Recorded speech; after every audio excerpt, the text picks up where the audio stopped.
Hey, what's up? What's up? How's everybody doing? It's Monday,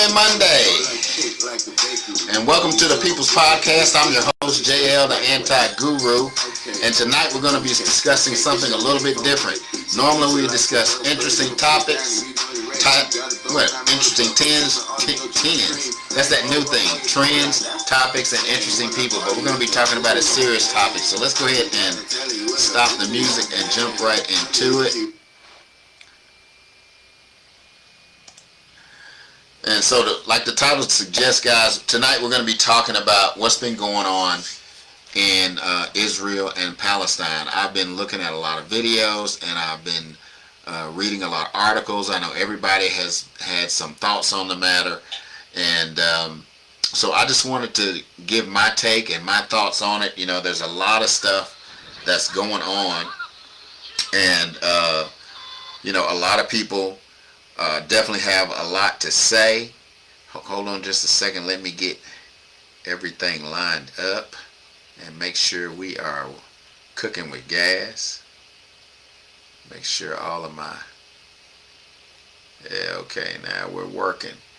But, you know, first of all, you know, I'm not condoning or endorsing either side. I think both of these countries, these territories, these states, they have some legitimate beefs, and some of this stuff, you know, it's some people are trying to turn this into a racial thing. I was watching a video today where a friend of mine, he was talking about, you know, the current Israelis are not the true Hebrews. I would tend to agree with that because these were the Jews that were persecuted right after after World War II, and we know all about the Holocaust and how you know, 6 million or 7 however million of the Jews were massacred. They were treated poorly, and it was a terrible thing. I'm not trying to make light of it, but there were also Poles, Slavs, and all other types of people that the Nazis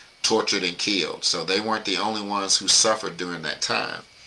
But I want to go briefly back and go into the history of Israel and Palestine because I think it's relevant. You know, the thing about in October, let's back up. In early October of this year is when war broke out between Israel and the Hamas, this Islamic group that took control of the Gaza Strip in 2006.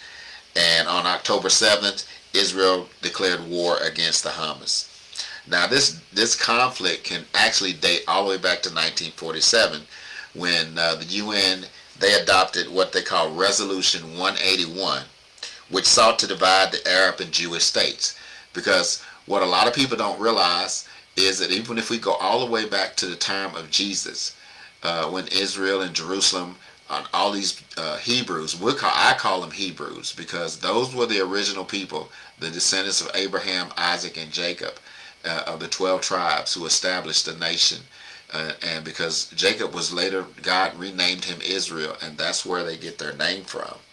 But there were also Arabs who were living in that region at the same time. So it's not like the area that they're living in was totally Hebrew.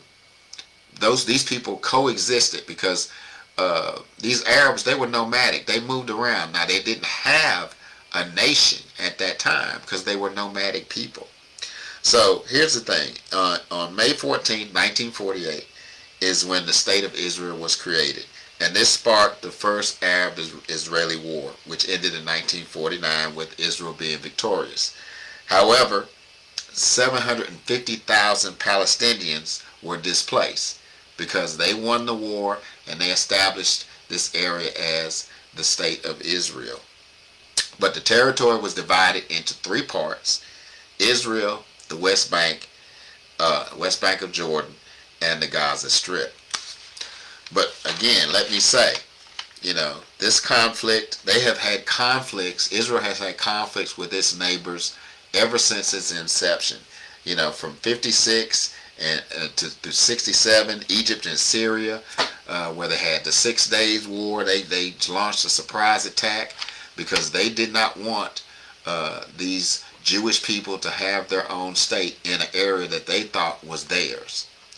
But if you go back and look in the scriptures, and I looked at some Bible maps in the scriptures, and the area that they've designated is almost exactly the same area, the same borders as of the time of Jesus, and you can go all the way back. But in 1979 is when they finally were able to negotiate some type of peace at Camp David, and that was peace between Egypt and Israel.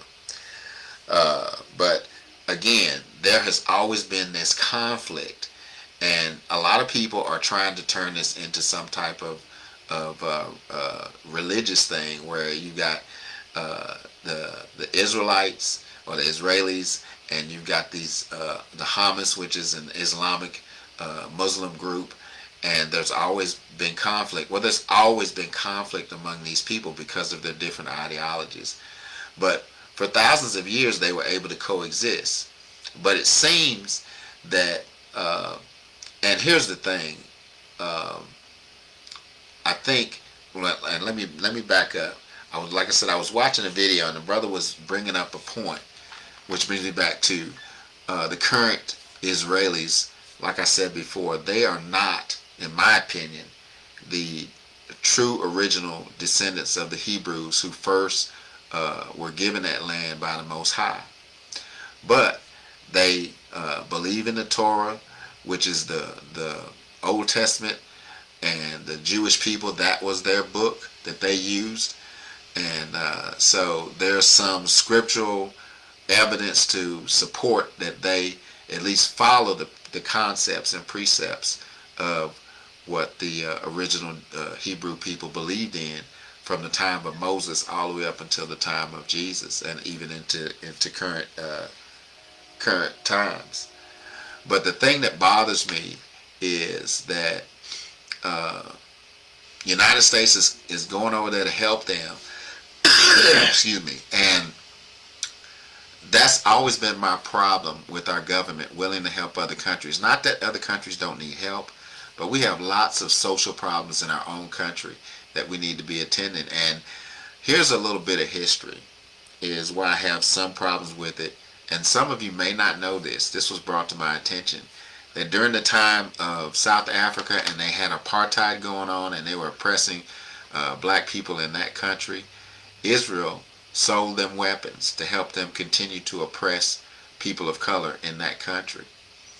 And so Israel's not, the current Israel, the state of Israel, is not as squeaky clean as everyone might want to portray them.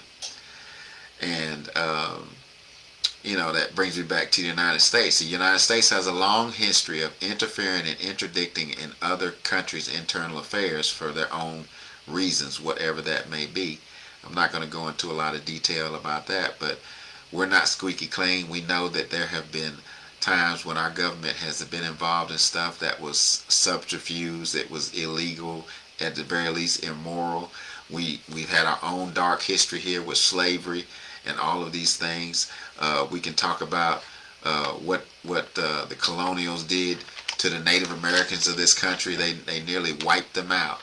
There was a time when Native Americans covered this continent, and now they represent 1% of the population, so that means they're virtually wiped out. But again, my thoughts on what's going on in Israel, the killing is the bad part. Innocent people are getting killed, but during times of war, innocent people always get killed, so it's not unrealistic and uncommon.